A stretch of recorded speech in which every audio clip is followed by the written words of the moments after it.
Guys, how's it going? So tonight I have some interesting spicy takes. It's a little more cultural. We're gonna relax a little bit. It is a Friday night. I think I've got a little bit of an echo because we are continuing to work on the studio. So we took out some of the things that were insulating some of the sound, and now there's just this gigantic booming sound. I sound like I'm in a cave. You're welcome. Thank you for joining me in my Plato's cave of ideas on this Friday night. The best way to spend a Friday night. Everyone agrees, honestly.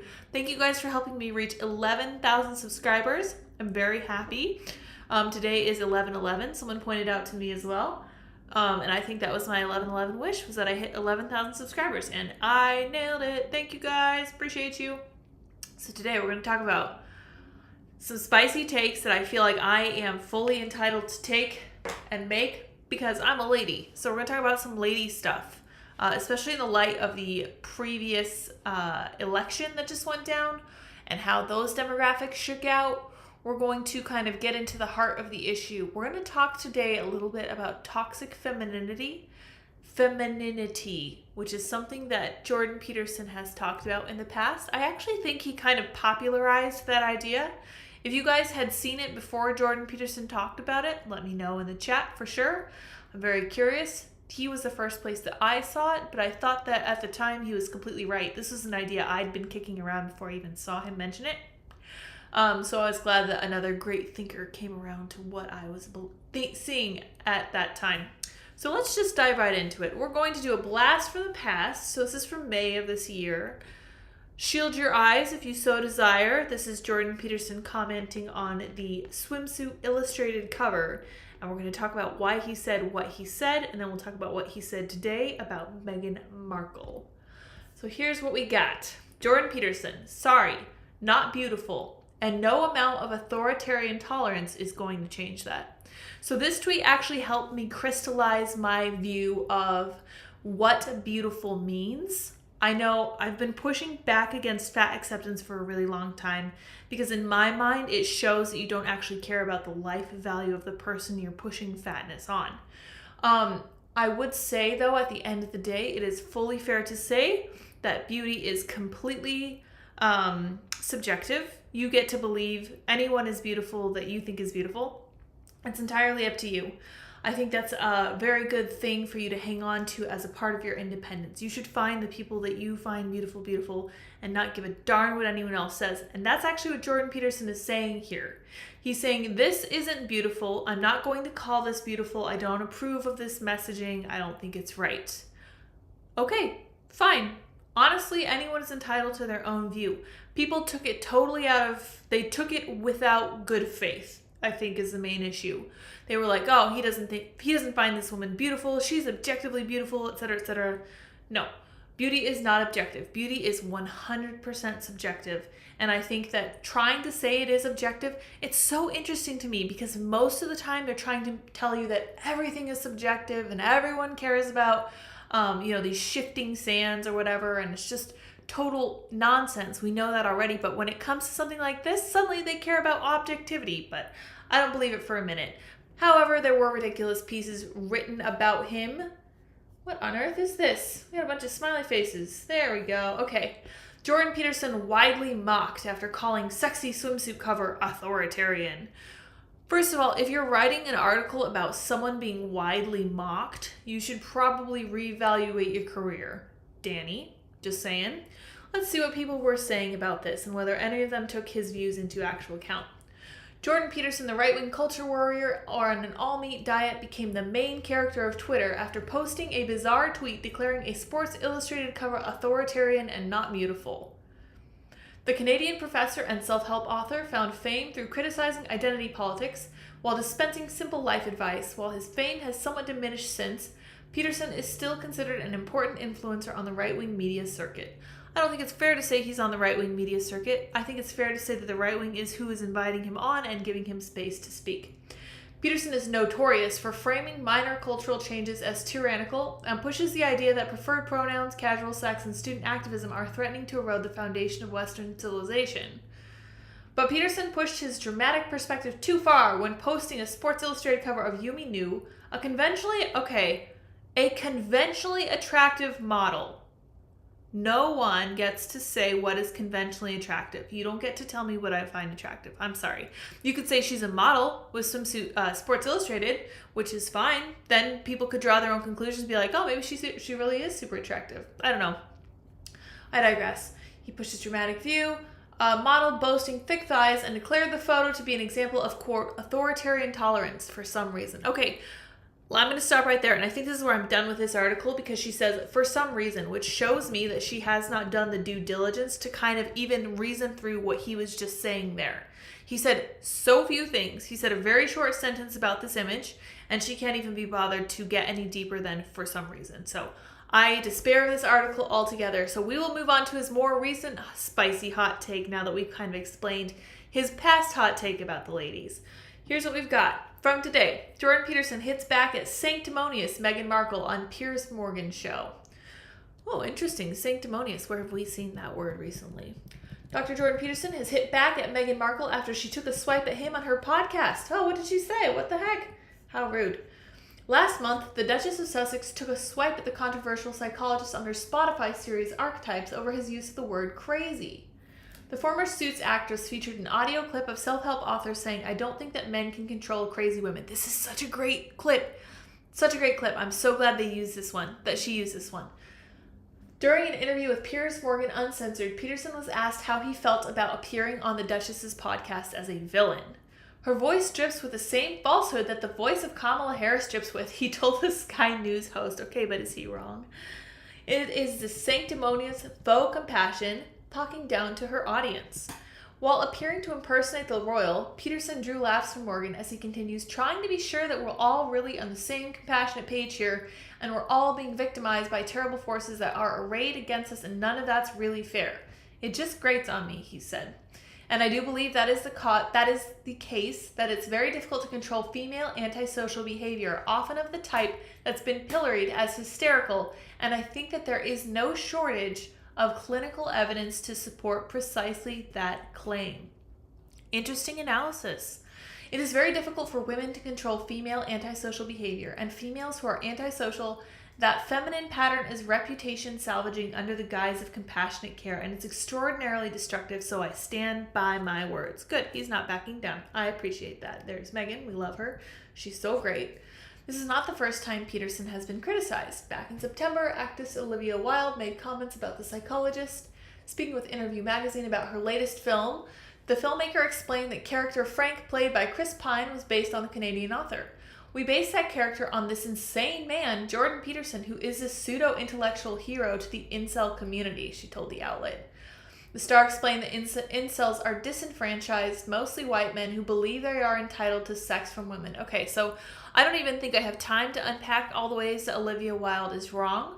Suffice it to say that she has not listened to Jordan Peterson. Her life would be significantly better if she had, if you've seen some of her drama that she's had with her romantic relationships with Harry Styles and Jason, whoever she was dating minutes before she was seeing Harry.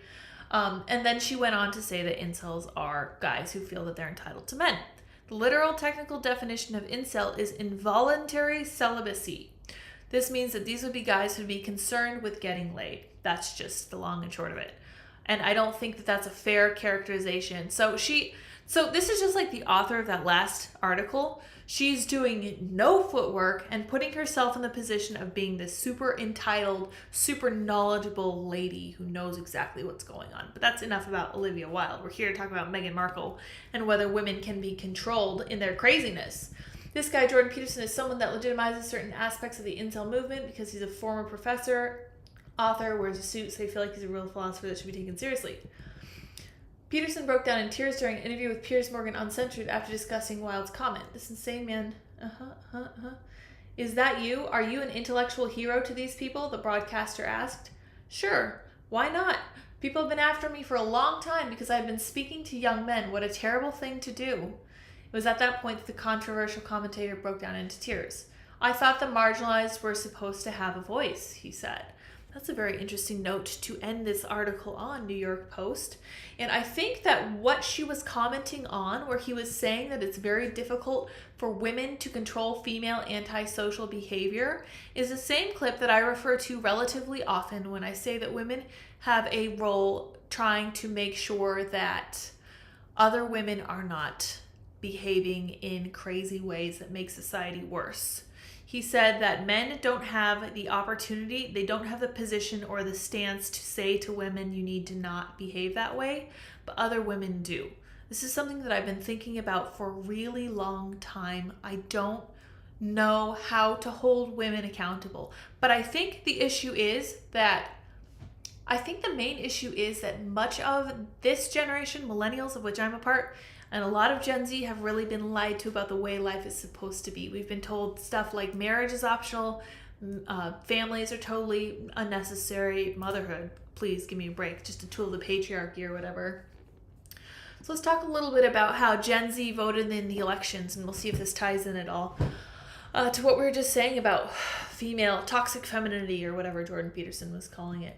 So this is from the Washington Post. Gen Z announces itself in midterms with Democratic boost and historic wins. Gen Z voters this year boosted candidates in tight midterm races who acknowledge their political potential and promise to tackle what they care most about, youth activist organizations said. The result, because of how their priorities aligned with Democrats, helps them combat a predicted Republican wave. Gen Zers are making it clear that they're voting based on where you are on the issues that concern them. Sure, of course. Voter engagement expert and executive director of the organization Registration Nation, Andrea Pringle, said, if the Democratic Party is the party that's benefiting, that's because they're the ones being viewed as somewhat aligned or doing something about it. That's fully fair analysis. About 1 in 8 voters overall were under 30, and more than half supported Democratic candidates in the midterm elections, according to the early exit polling. But support for Democrats among young voters, while still running well ahead of their support for Republicans, eroded somewhat from the 2018 midterms. Interesting. That might be because Gen Z's allegiance is to issues, not to specific political parties or candidates, said Kanisha Mahajan, a 17-year-old advocate for political and community engagement. That is a good point. I bet you a nickel that if they'd had an Obama-like figure on the ballot, they would definitely have been flocking more to the polls. Gen Zers are the most motivated by political candidates who plan to address climate change, gun violence, reproductive rights, racial justice, LGBTQ stuff, activists and candidates say. So all these terms that we're all pretty sick of hearing are really what Gen Z wants out of their politicians, which is very interesting to me. So all the messaging that the mainstream media and all of these scholastic undertakings and these higher education spokespeople have been pushing have really come to fruition when it comes to Gen Z. And Joe Biden even commented, he said, these young people really came through for us. It was awesome. So let's go through and talk about what this means as far as like the well-being of the people who are involved. And then we'll look at the long-term effects of whether this is a good thing. So it's true that there was a lot of Republican commentary on the young people being involved in the election, and here is what Jesse Waters had to say about it. I made sure that you guys could hear it this time around, so let's listen. Plus, I'm not wearing my headphones. That's why it was last time. So this lady says, this, quote, cynical Zoomer, Jesse claims Democrat policies are designed to keep women single. We need these ladies to get married, and it's time to fall in love and just settle down. Guys, go put a ring on it. Okay, are Democrat policies designed to keep women single? I noticed that our dear cynical Zoomer does not answer this question. She just takes it into account and spews it back out for her followers for them to mock Jesse Waters, which is fine. You're entitled to do that. He is a pundit. That's what he's up for. Let's hear what he has to say. And this makes sense when you think about how Democrat policies are designed to keep women single. But once women get married, they vote Republican. Married women, married men go for Republicans by double digits. But single women and voters under 40 have been captured by Democrats. So we need these ladies to get married. And it's time to fall in love and just settle down. Guys, go put a ring on it.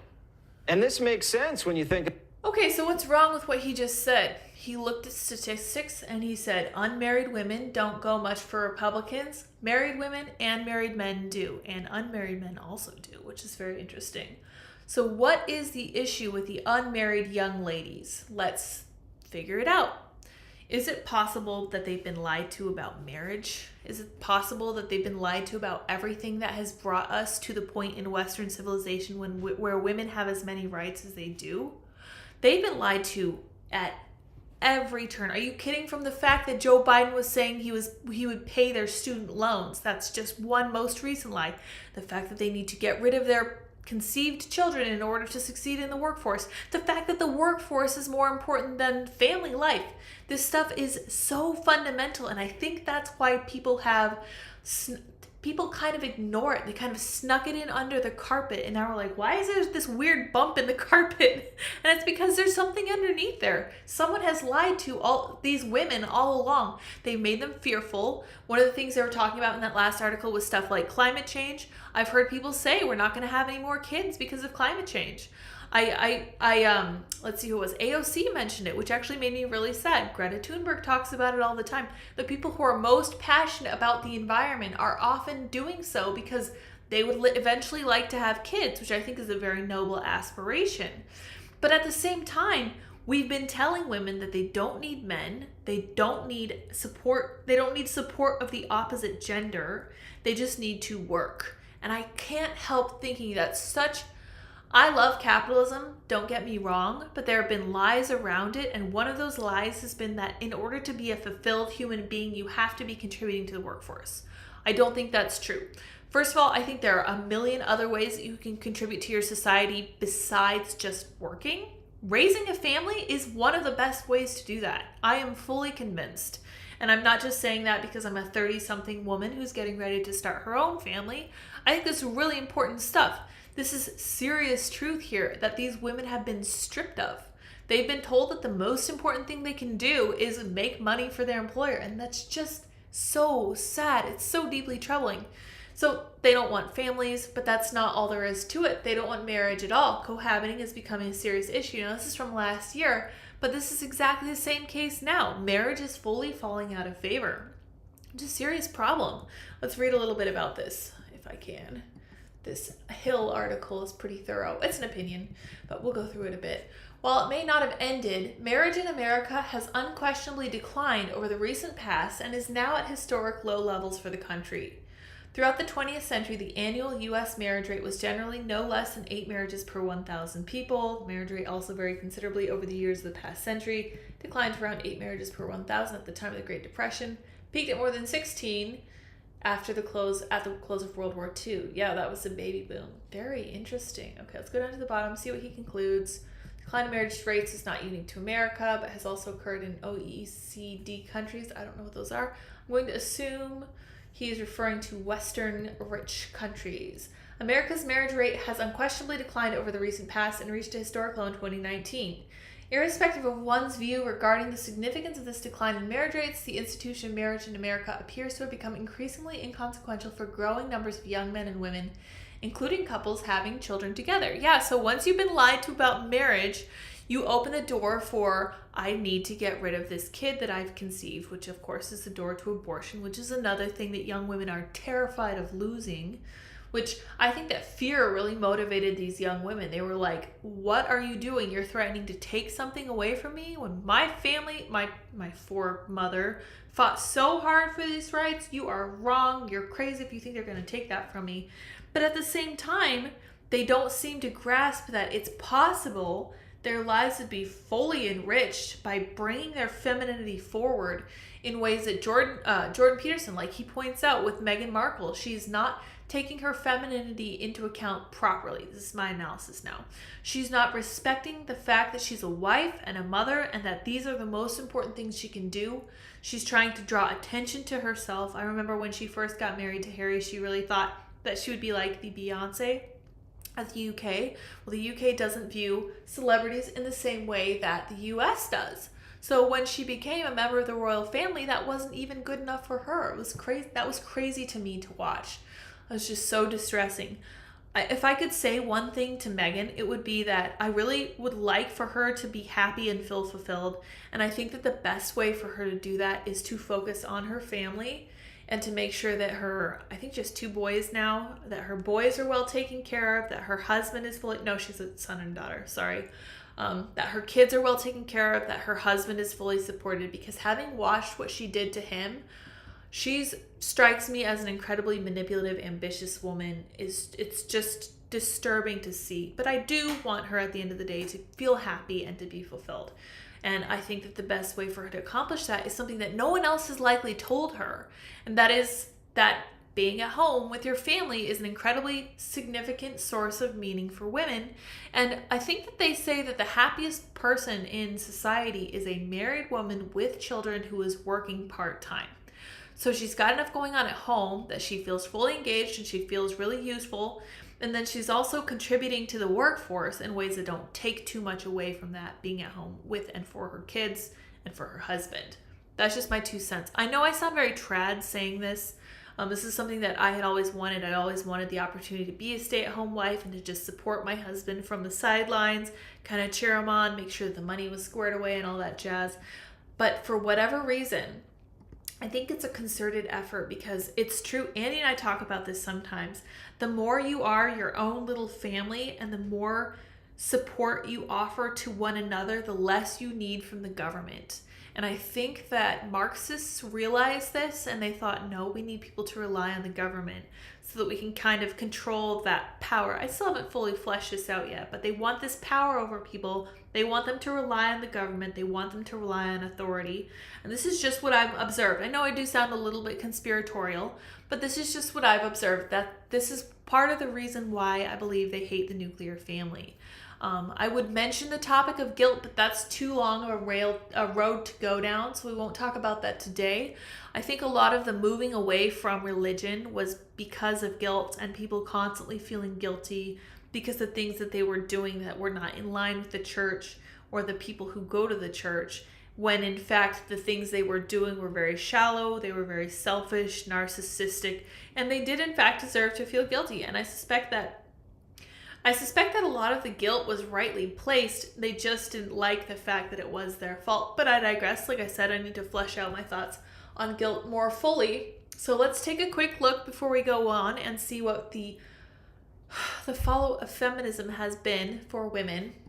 So this is from an article from Psychology Today called Side Effects, from a column called Side Effects. Antidepressant guidelines are tightening up in the UK. And I just wanted to show you guys this image.